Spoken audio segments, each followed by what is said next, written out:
strap back into it. So if we can't have cosmic horror in our D&D, we can have dark fantasy. Now, dark fantasy is really just fantasy, secondary world fantasy, like Westeros, Middle-earth, that sort of stuff. And it shares themes, plots, and characters with horror fiction. Now, in the 1990s, horror fiction wasn't selling very well, so they just rebranded it as dark fantasy. But when I say that word, I'm talking about, Middle-earth, Westeros, that sort of stuff. Other worlds. So with dark fantasy, we've got themes like pain and death and despair and monstrosity and that sort of fun stuff. But what keeps dark fantasy from being cosmic horror, the big difference is that while it's dark and dangerous, a happy ending is not sure, but the battle is not hopeless. Dark fantasy is still a fantasy where you can win. Now, this is a narrative gamer channel, so we're going to talk about narratives, because part 3 of the video is going to be about the nitty-gritty of what you're going to need to prepare for a dark fantasy campaign. But I think that it's worthwhile having a look at fiction that informs our campaigns, because I want to make sure that everyone knows what I mean when I talk about dark fantasy, and just give us some models for what we as DMs might need to prepare our campaign, but also give players models for what they might want to create with their characters, so they can fully participate in the sorts of stories. It's no point having clashing aesthetics. We've talked about that before. So if you know what kind of characters work well in these narratives, you're going to feel more connected to the narratives as a player. Now, actually, not even all these narratives are fantasy. These are ones that I've chosen that I think are immediately actionable and pragmatic as models for the game. I'm going to miss out your favorite, probably. I'm very sorry. I've missed out on a lot of my favorites as well. But anyway, let's get into it. First up is Babylon 5. Now, Babylon 5 was a space opera TV show from the 90s, and it was actually a great model for introducing darker, fantastic elements into a narrative. B5 itself is a space station, and it's an embassy, a neutral zone for all the various factions of space to come together after a series of devastating wars. And the first season deals with the usual kind of shenanigans. It's sorting out trade disputes, it's dealing with pirates, it's negotiating the various ambassadors and their scheme against each other, and in one very unwise episode, meeting King Arthur. Then, one of the cast, an ambassador who's a drunken fool, is offered a Faustian pact with a mysterious man. The gate is opened, and from their exile in the darkness of space and the forlorn planets far, far away from everyone else, the Lovecraftian shadows, unstoppable, hugely dangerous, begin to prey on every other faction. Only a desperate appeal to the Space Angels can save the younger races, but the Space Angels, they're not that nice. Babylon 5 is a really interesting example of how to escalate the stakes, how to slowly but surely reveal the bad guys. And because you piece together who the baddies are from ancient religious texts, archaeological expeditions, sightings that the pilots of Babylon 5 have had in hyperspace, slowly but surely you begin to realize that these are not normal aliens. It's good stuff. B5, highly recommend it. Hellboy's next up, especially the comics, which are my favourite comics, to a lesser extent the movies. Hellboy is a demon, and when he's raised by a nice bloke, he ends up helping humanity. Now, at first, Hellboy is just a pretty standard dark fantasy. Nazis have done deals with vampires and devils, and Hellboy can't age, so for the 20th century, he's dealing with the fallout of that. He also then gets involved with other monsters. Now, it's nothing you couldn't see in any kind of regular urban fantasy story. A lot of what makes Hellboy great is the specific artistry involved. But the demons and the fae and the undead and even some pagan gods are, twist, at war with the Lovecraftian horrors that prey on everything good and evil alike. They dwell in space. And soon they'll come back, and the world that they will make is of no liking to the forces of hell. Stories like The Conqueror Worm especially, there's a million great Hellboy stories, but this is just one to focus on, demonstrate how a horrific cult might work in a dark fantasy. in a game like D&D, where the idea is to fight and outsmart and confront these things. Evil occult Nazis of Project Ragnarok perform a dark experiment that summons up something that's too terrible even for them. And Hellboy and his mates have to go and deal with this, and they very soon realize that what they expected is not what's happening, and the situation escalates out of control as they confront for the first time the true horror of the Lovecraftian gods. It's so good. You might also like to read the spin-off series BPRD, which is less atmospheric and perhaps less art. 3, 2, 1. You might like to also read the BPRD comics, which is a spin-off. It's less atmospheric, but it's more action-packed, so therefore maybe more of a model for a D&D game based around confronting these kinds of entities. BPRD is basically about the Lovecraftian gods and their human servants have begun this colonization process, and the BPRD are running around putting out fires. Slowly but surely, a true picture emerges of what's going on in the world. So good. Anyway, from Hellboy, there are so many great locations that Mignola draws. Haunted houses, ancient ruins, cathedrals, castles. The Conqueror Worm has a Nazi lab, which is really quite a dark splendor of artistry. The relationship between the demons and the Lovecraftian Ogru Jihad is fascinating, and the machinations of the pagan gods against everything is also great. Highly recommend it. You will go far if you steal from Hellboy. World of Warcraft has some of the best execution of a dark fantasy with a Lovecraftian aesthetic you'll ever find, even if you don't like the game. But the Old Gods storyline is a really, really good example of this. In the most recent expansion, this recurring theme of the Old Gods comes back in the form of an ancient cult of sea priests, and you begin to realize that they have ties with a god who dwells deep, deep beneath the waves, and the old places that they worship in. Perhaps there are entities buried there, or perhaps it is part of the god's enormous, continent-spanning body.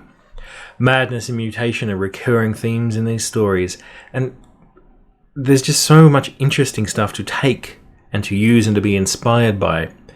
I think that one of the most remarkable storylines that they ever did is that Warcraft has these dragon demigods who have ruled over the world for millennia and taking care of it, the aspects. And one of the aspects, the aspect of the earth, the deep places of the earth, becomes corrupted and becomes a boss that was around for years and years. A nation of elves fell into the ocean in a great continent-destroying cataclysm, and there the old god was waiting for them and transformed them, and now we've finally seen what has become of this civilization, a dark and horrific Atlantis. And there's even a few flavors of Lovecraftian horror to deal with. The first time that we ever experienced them as players was the fallen city of Ankaraj. This is really the pillars of Arem. This is very, very Lovecraftian, the idea that out in the desert sands, things persist. The insect races have begun to serve this monstrous creature that has been locked behind walls for 10,000 years, and we have opened it and it is free. In the far northern snowy wastes, a city of the gods was a prison for another one, the death god. And we have awoken it. We have plundered the treasures of the city, and the god now is free to get revenge. And as you begin to unravel the mysteries of the city, you realize that the death god has been influencing events for a very long time indeed, through dreams and whispers and agents. It's excellent stuff. Really, really well done, and I highly recommend it, even if you don't play the game, that you spend some time reading about the old gods on the various WoW wikis, because they are really an excellent example of this sort of aesthetic. Steal some of the plots, steal some of the locations, steal the cults work really, really well and their activities, and I highly recommend that you look at something like the Cataclysm expansion for how you could get a great storyline out of the manipulations of the old gods. Lovecraft himself turned his talents to what we might call heroic fantasy. Randolph Carter in the novella Dream Quest of Unknown Kadath must go to the Dreamlands, which is another world. Carter must find the city of the gods, and he must cross a fantasy land to get there. And he goes on this huge adventure that's quite different than what a lot of other stuff Lovecraft wrote. In the city of the cats, he gets a clue as to locations from an ancient priest, and then he runs into pirates on the way and discovers their horrific monster masters. He gets saved again by the magic cats he made friends with, who hook him up with a cool zebra, and he goes across a blasted land where he's abducted by demons into what in D&D terms is clearly the Underdark, where he deals with a whole bunch of genuinely awful monsters. He ends up in it's Mordor before Mordor, and there's a lot of things that make it a dark fantasy, more than just this sensation of dread and doom that is over the entire storyline. And a lot of that is the creatures that he meets, the Gugs and the ghouls and the night gaunts. The Underdark that he finds himself in is genuinely claustrophobic and freakish. It is a horror story first and foremost. It is meant to design wonder. It is meant to get that sort of, oh wow, that's cool, of fantasy. But you're never far away from the sensation that Carter is dealing with forces that he does not understand. And a lot of the time, and this is what you should be stealing from it, you get the idea that the familiar becomes unfamiliar.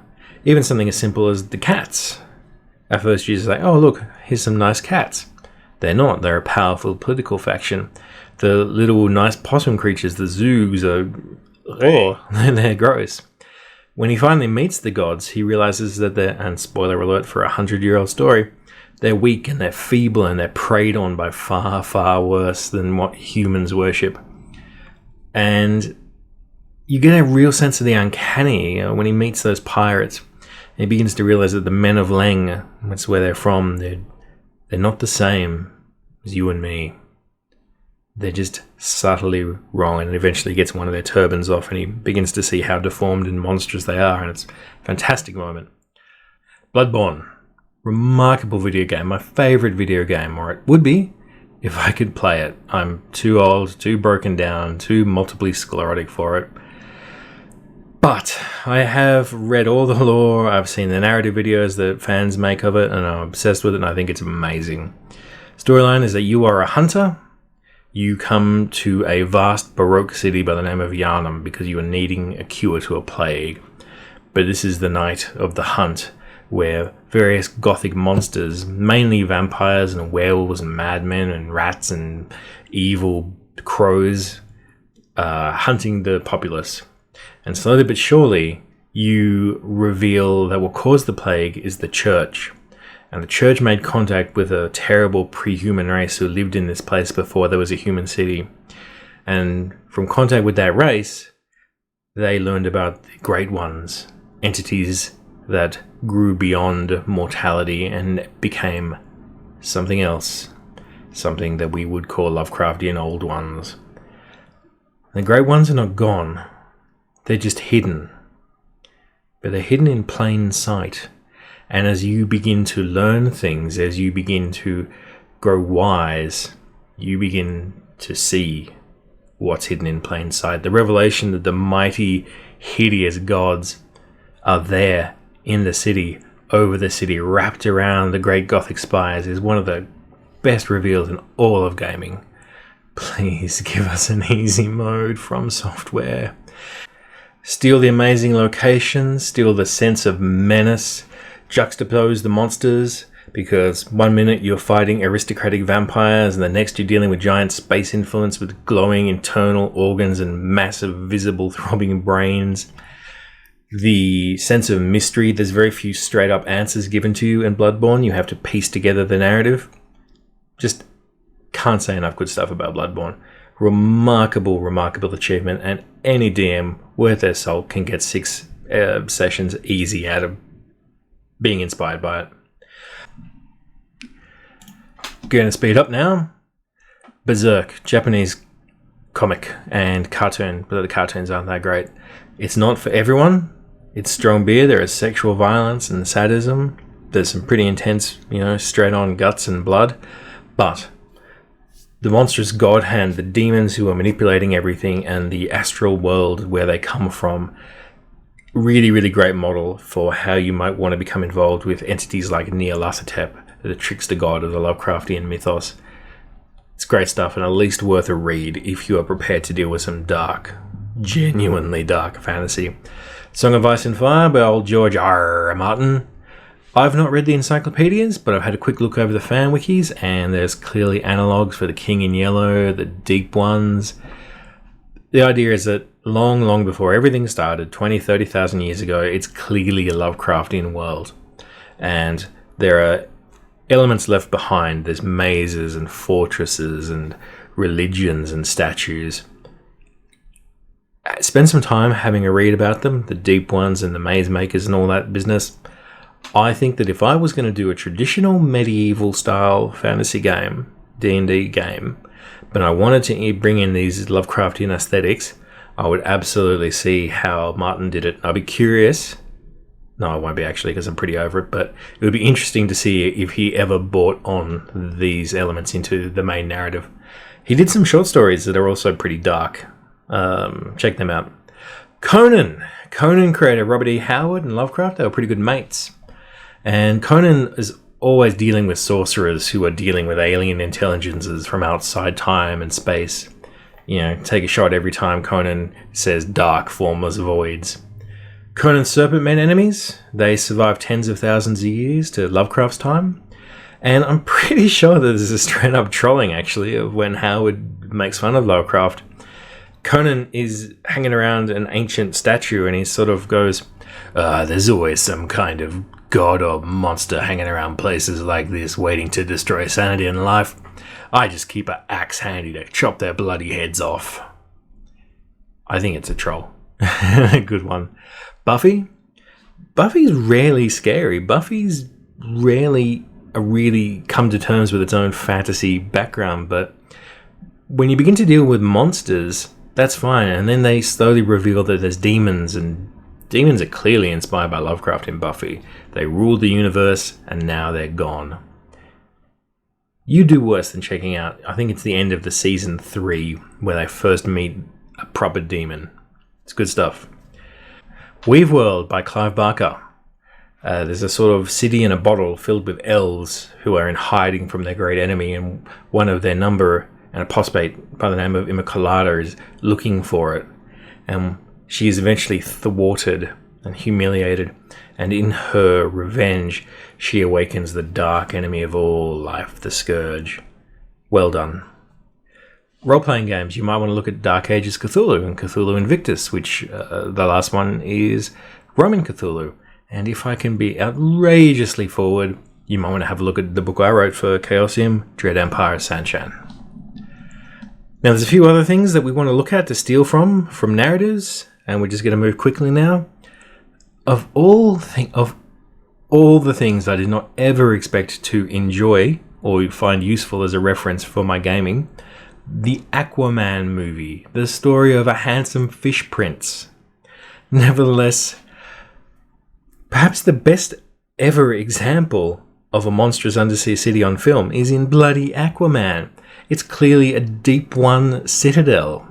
There's even an ancient Lovecraftian outer god played by sodding Julie Andrews. Julie Andrews!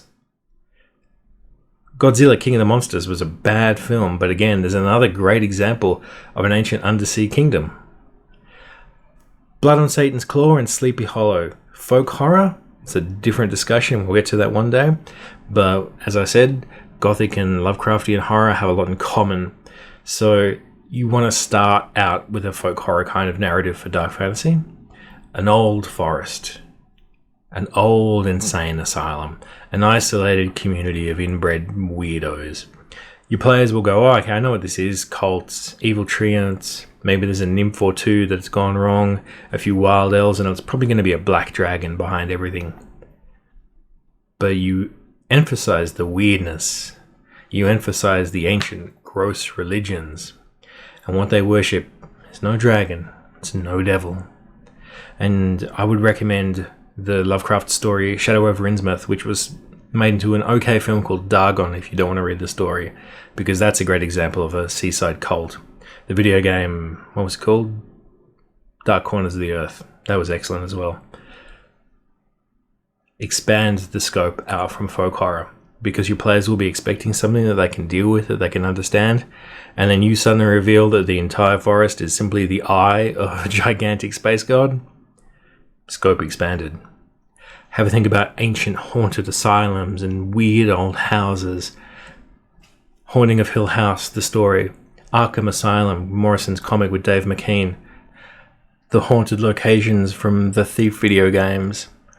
I'm gonna have to stop because I'm really running out of space and time, but also don't use the cosmology of D&D. It's not Lovecraftian, aside from maybe the Far Realm.